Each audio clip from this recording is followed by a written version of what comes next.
Hello everybody, how are you going? My name is Sophie and I'm an artist based in Melbourne. Welcome to this series of paintings, The Collectors of Important Things. This is number 4 in the series and today's collector is the collector of little fish friends. And here's a couple of little words to go with the illustration. Little fish friends collected by mermaids slumber so sweetly in soft bouncy bubbles, collected one by one because they needed a home. And mermaids love to nurture and feed and fuss, so that these little fish friends will grow up strong.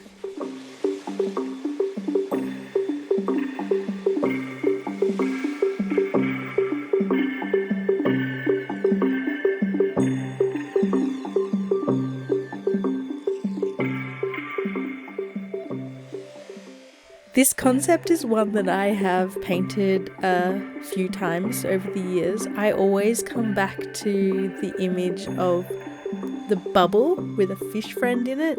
I have a zine about this and countless sketchbook drawings I have done with fish friends in bubbles and artworks as well. Sometimes they're paired with a mermaid, sometimes they're paired with a human figure.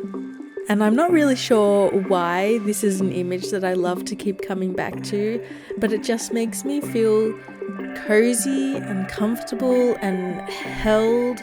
Maybe it's got something to do with being wrapped up in my mother's arms as a child and feeling really good like that.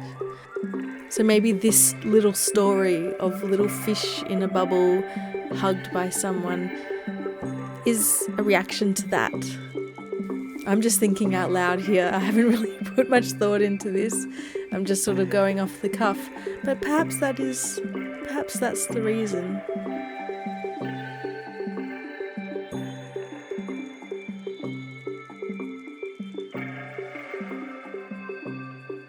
And to be honest, I was having a bit of a go slow day, the day I was painting this. And I really was not feeling it for most of the time. There was a lot of moments where I wanted to scrap it, start again, just wasn't feeling it, wasn't liking the direction it was going, wasn't liking the colours. And it's really hard to know when to actually stop and start again and scrap it.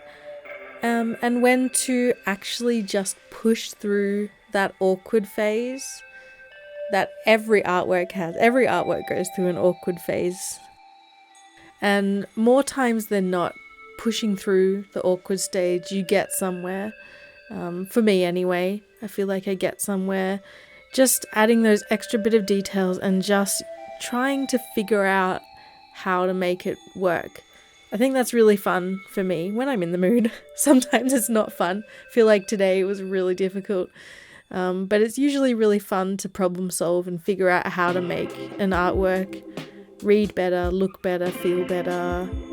And sometimes that just means doing some extra scribbles in my sketchbook or to just sit there and think on it for a while. I ended up having about 3 cups of tea because I needed to go off and do a thing and then come back and sit over the artwork with a cup of tea. That sort of helps me sometimes. And this was definitely a 4T artwork.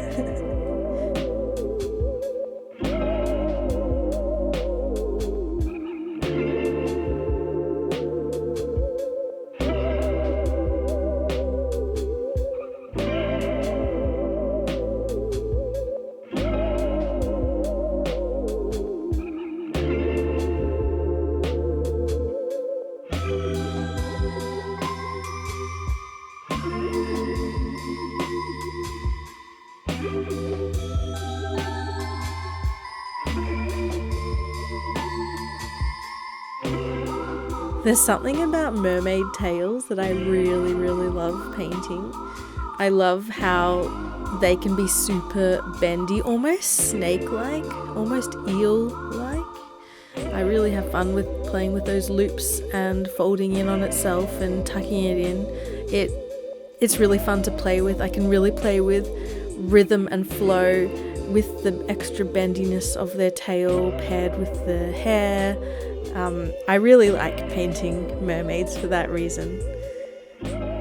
And just like the first artwork in the series, The Collector of Raindrops, I loved painting the transparency of the bubble and the transparency of the tail fin, the mermaid's tail fin. So much fun. I love painting see-through transparent things. So any excuse to paint a transparent thing and I am all over it.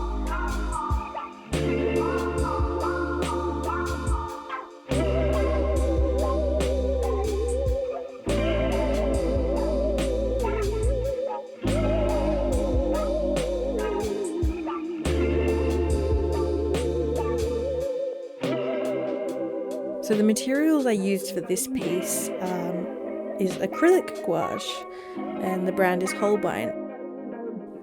And the paper I'm using is a 300 GSM cold pressed paper by the brand Etchalab.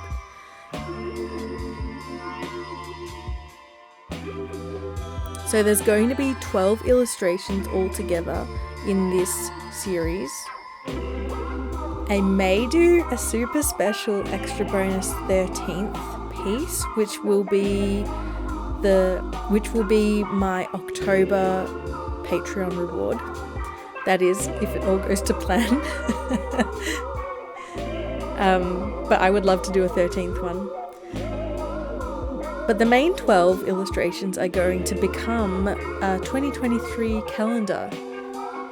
So I'm looking forward to getting it all done, collate all the pages together and make a really pretty calendar. It's also going to be a small size calendar, which is the size I've been doing for the last 3 or 4 years. It's a A5 size, but when you open it up, it becomes A4 size. It's small, doesn't take up too much space, but there's still enough space to write in the boxes of the days.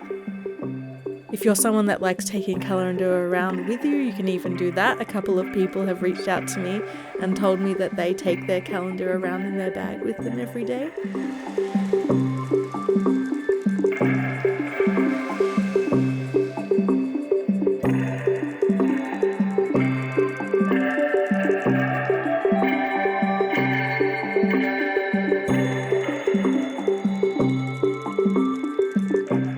So yeah, keep your eyes peeled for the other 8 pieces to come, and go back and have a look at the last 3 pieces if you haven't seen them already. I've got the Collector of Clover, the Collector of Pollen, and the Collector of Water Drops. Let me know if collecting little fish friends inside a bubble is something that tickles your fancy. And I'll see you next time for the next video in the series. Hope you have a wonderful day, and I will talk to you next time. Bye!